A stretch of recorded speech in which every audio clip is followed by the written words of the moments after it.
Love marriage બહુ બદનામ થયું, બહુ બદનામ થયું.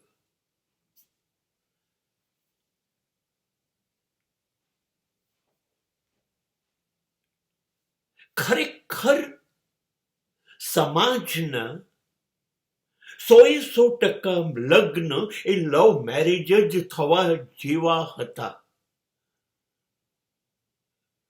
કેમ કે આપણા દેશમાં વડીલોએ નક્કી કરી દીધું, આ છોકરી તારા માટે, આ છોકરો તારા માટે. બે કુટુંબો નાચ્યા ગાયા, વિદાય કરી દીધી. લો આ અમારી જવાબદારી તમારા માથે નાખી અને પેલો ઉપાડીને લઈ આવ્યો, હવે ઉપડતી નથી.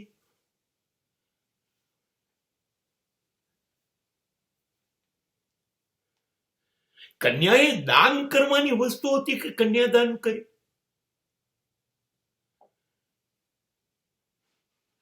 દાન તો તમે તમારી વસ્તુનું કરી શકો. દીકરીની એક સ્વતંત્રતા છે, એની જિંદગી છે. તમે કેવી રીતે એને અજાણ્યા માણસ, જેને દીકરીએ જોયો નથી આજ સુધીમાં, ઓળખતી નથી, એને આપી દીધી? અને પાછો ઉત્સવ કન્યાદાન, અને રડીને નાટક કરો છો કન્યા વિદાય.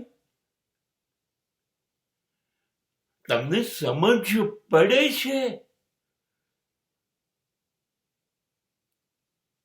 દીકરીને મોકલી દીધી, ત્યાં એની શું દશા થશે? બધા નવા માણસ, નવું વાતાવરણ, નવો સ્વભાવ જીવશે. કેમ? ફફડતી હશે. સાસુ સસરા દિયર જેઠ. હા, આ હતી આપણી પ્રથા. જે માથે પડ્યું હોય નિભાવવાનું, મરો ત્યાં સુધી, ગમે કે ના ગમે. માર મારે તો માર ખાઈ લેવાનો, ગાળો દે તો ગાળો ખાઈ લેવાની. અરે મા બાપના સંસ્કારનો સવાલ છે.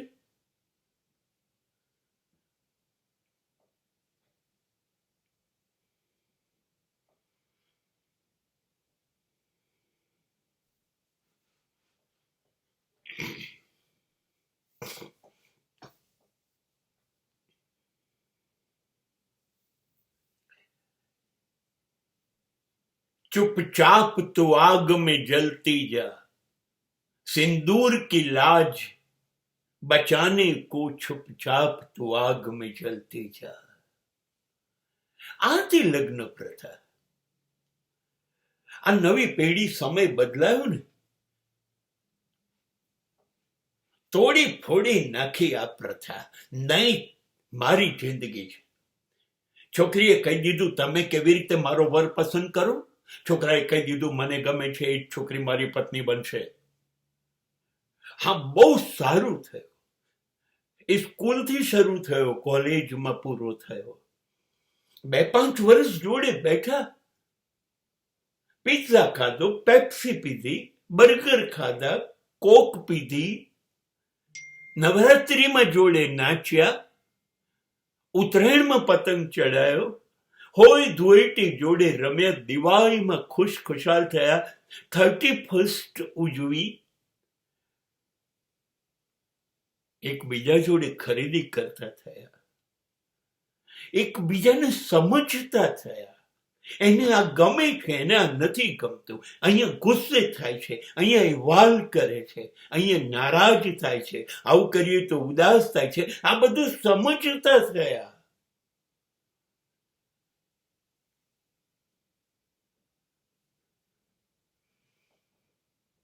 એકબીજાની સાથે હસતા થયા, એકબીજા માટે રડતા થયા. એક પાગલપન પેદા થયું, અને એ પાગલપન પછી નક્કી કરે છે બે પાગલો ચલ જોડે રહીએ, चल दरिया में डूब जाए, दोनों किसी को नजर नहीं आए. है ना? તો પોતાના મનગમતા માણસ સાથે સુખી થવાનો પ્રયત્ન, that is a love marriage. અદ્ભુત છે, અદ્ભુત છે. હા, થોડુંક નિષ્ફળતા ગઈ, પણ એ તો યુવાની હતી ને, 18, 20, 22, 25, 30 વર્ષની. તો યુવાનીની અંદર સમજણ નહોતી પડતી, તો નિષ્ફળતા આવી. તો શું થઈ ગયું? નિષ્ફળતા આવી તો મારી મનગમતી નિષ્ફળતા હતી. છેતરપિંડી થઈ, ભરોસો તૂટ્યો, વિશ્વાસ ભંગ થયો, ઠોકર ખાધી. તો શું થયું? મેં પસંદ કર્યું તું ને પાત્ર. હા, તો હું એના દ્વારા પ્રેમ કર્યો તો એના દ્વારા જ તકલીફ મળી એ ભોગવીશ, ડરીશ નહીં. પણ તમે લોકો મને પૂરી દો, એ પાંજરાની અંદર મને ગાજર આપે, મને મરચા આપે, એ ખાઈને મારે લોકો મને કહે કે પોપટ મીઠું બોલ, એટલે મારે બોલવાનું. પોપટ રામ રામ, મારે રામ રામ બોલો. ના, મારે એવું નથી કરવું. મારે દરેક જુદા જુદા ઝાડની ડાળીએ ઉડવું છે, મારી પાંખો ફફડાવી છે, આકાશને અડવું છે, ટહુકા કરવા છે, મારા ગીત ગાવા છે. કદાચ એમાં હું છોલે જઉં તો મંજૂર છે. આ છે લવ મેરેજ. હા, આ પ્રથામાં પરિપક્વતા ખૂટી, મેચ્યોરિટી. બાકી અદ્ભુત છે, અદ્ભુત છે આ પ્રથા.